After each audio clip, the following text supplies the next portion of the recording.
क्या होगा अगर कोई इंसान मरने के बाद वापस लौट आए? क्या होगा अगर वो मौत के बाद ऐसा सच बताए जिसे सुनकर आपकी रूह कांप जाएगी? 3 दिन पहले एक औरत की मौत हो चुकी थी। उसका अंतिम संस्कार हो चुका था, लेकिन तीसरी रात वो वापस आई और उसने जो बताया वो सिर्फ एक कहानी नहीं, वो एक चेतावनी थी हर इंसान के लिए। तो वीडियो को अंत तक ज़रूर देखना, क्योंकि आज वो सच सुनने वाले हो जो आपकी सोच बदल देगा। तो देरी ना करते हुए वीडियो में प्रवेश करते हैं। गांव के एक शांत और साधारण से घर में अर्जुन अपनी पत्नी के साथ रहता था। दोनों की शादी को कई साल हो चुके थे, लेकिन उनके प्यार में कभी कोई कमी नहीं आई। सीमा एक सरल और संस्कारी महिला थी जो हमेशा अपने पति और घर की खुशियों के लिए जीती थी। अर्जुन भी उसे बहुत चाहता था।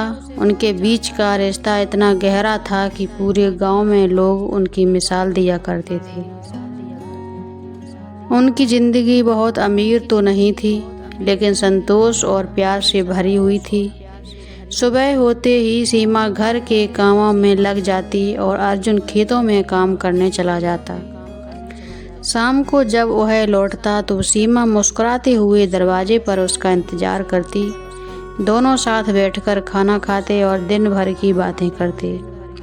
जिंदगी ऐसे ही खुशी खुशी बीत रही थी, लेकिन कहते हैं ना, खुशियों को अक्सर नज़र लग जाती है। एक दिन अचानक सीमा की तबीयत खराब हो गई।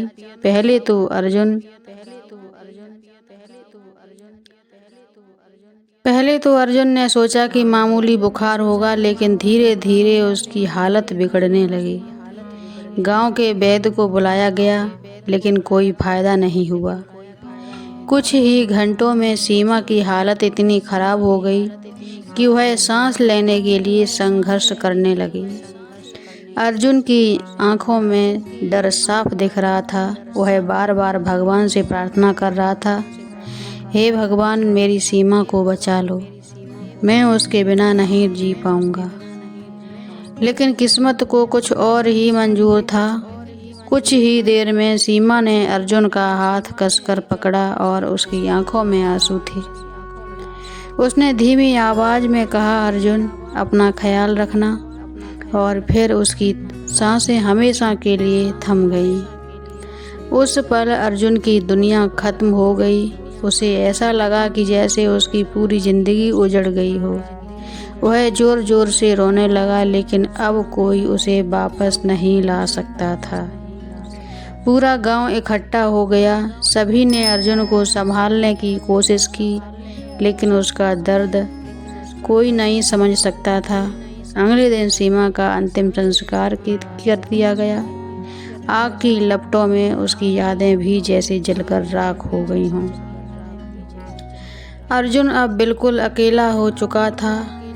3 दिन तक उसने कुछ नहीं खाया, ना ही किसी से बात की। वह बस चुपचाप एक कोने में बैठा रहता और सीमा की यादों में खोया रहता। उसकी आंखें सूख चुकी थीं, लेकिन दिल का दर्द खत्म होने का नाम नहीं ले रहा था। तीसरी रात गांव में गहरा सन्नाटा था। चारों तरफ अंधेरा छाया हुआ था। हवा भी जैसे थम गई थी। अर्जुन अपने कमरे में अकेला बैठा था।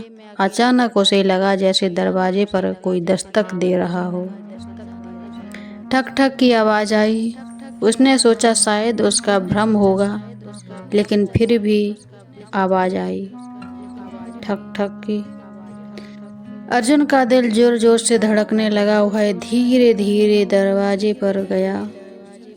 जैसे ही उसने दरवाजा खोला, उसकी ये सांसें रुक गईं। दरवाजे के सामने सीमा खड़ी थी, सफ़ेद साड़ी में, चेहरे पर अजीब सी शांति और आंखों में एक रहस्यमयी चमक। अर्जुन पीछे हट गया। उसका शरीर कांपने लगा। ये कैसे हो सकता है? तुम तो मर चुकी थी। सीमा ने शांत आवाज में कहा, डरो मत अर्जुन, मैं तुम्हें नुकसान पहुंचाने नहीं आई हूँ। उसकी आवाज वही थी, लेकिन उसमें एक अजीब सी गूंज थी, जैसे कहीं दूर से आ रही हो। अर्जुन समझ नहीं पा रहा था कि ये सपना है या हकीकत। उसने अपने आप को चुटकी काटी, लेकिन सब कुछ सच था। सीमा धीरे धीरे अंदर आई। कमरे में ठंडी हवा फैल गई। दीपक की लौ अपने आप कांपने लगी।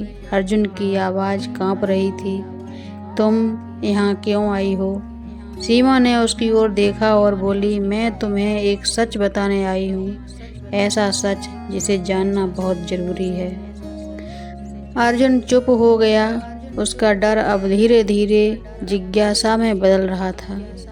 सीमा ने बोलना शुरू किया, जब मेरी मृत्यु हुई तो मुझे ऐसा लगा जैसे मैं अपने शरीर से अलग हो गई हूँ। मैं अपने शरीर को देख रही थी और तुम सबको रोते हुए भी देख रही थी। अर्जुन की आंखों में आंसू आ गए। सीमा आगे बोली, फिर एक अजीब सी शक्ति मुझे अपने साथ ले गई, एक ऐसी जगह जहाँ सिर्फ अंधेरा था। वहाँ बहुत सारी आत्माएं थीं, कुछ रो रही थीं, कुछ चिल्ला रही थीं और कुछ बिल्कुल शांत थीं। अर्जुन का दिल जोर से धड़कने लगा। फिर वहाँ एक दिव्य प्रकाश प्रकट हुआ और उस प्रकाश में एक शक्ति थी जो हर आत्मा का हिसाब कर रही थी। जिसने अच्छे कर्म किए थे उसे शांति मिल रही थी, जिसने बुरे कर्म किए थे उसे कष्ट। अर्जुन कांपने लगा। फिर तुम्हारे साथ ऐसा क्या हुआ? सीमा ने धीरे से कहा, मुझे वापस भेज दिया गया क्योंकि तुम्हें ये बताना था कि जिंदगी में सबसे ज़रूरी क्या है। कमरे में सन्नाटा छा गया। सीमा ने उसकी आंखों में देखते हुए कहा, अर्जुन, इंसान जो करता है वही उसे वापस मिलता है। कोई भी कर्म छुपता नहीं है। हर काम अच्छा और हर काम बुरा, सबका हिसाब होता है। अर्जुन अब पूरी तरह से बदल चुका था। उसके चेहरे पर डर की जगह गंभीरता आ गई। सीमा ने आगे कहा, तुम्हें अपनी ज़िंदगी बदलनी चाहिए, अच्छे कर्म करने होंगे, लोगों की मदद करनी होगी, यही असली सच्चाई है। धीरे धीरे उसका शरीर धुंधला होने लगा। अर्जुन घबरा गया। रुको सीमा, मुझे छोड़कर मत जाओ। सीमा मुस्कुराई, मैं हमेशा तुम्हारे साथ हूँ, बस दिखाई नहीं दूंगी। और फिर वह गायब हो गई। कमरे में फिर वही सन्नाटा छा गया। अर्जुन अकेला खड़ा था, लेकिन अब वह पहले जैसा नहीं था। उस दिन के बाद उसकी ज़िंदगी पूरी तरह बदल गई। उसने मजदूरी की, दूसरों की मदद करना शुरू किया, गरीबों को खाना खिलाया, बीमारों की सेवा की। गांव वाले उसे देखकर हैरान थे, लेकिन धीरे धीरे वे भी उसकी तरह बनने लगे। अर्जुन ने समझ लिया था, जिंदगी सिर्फ जीने के लिए नहीं बल्कि अच्छे कर्म करने के लिए है। और शायद कहीं ना कहीं सीमा उसे देख रही थी और मुस्कुरा रही थी। मौत अंत नहीं है बल्कि सच की शुरुआत है। हर कर्म का हिसाब होता है। अच्छाई कभी व्यर्थ नहीं जाती।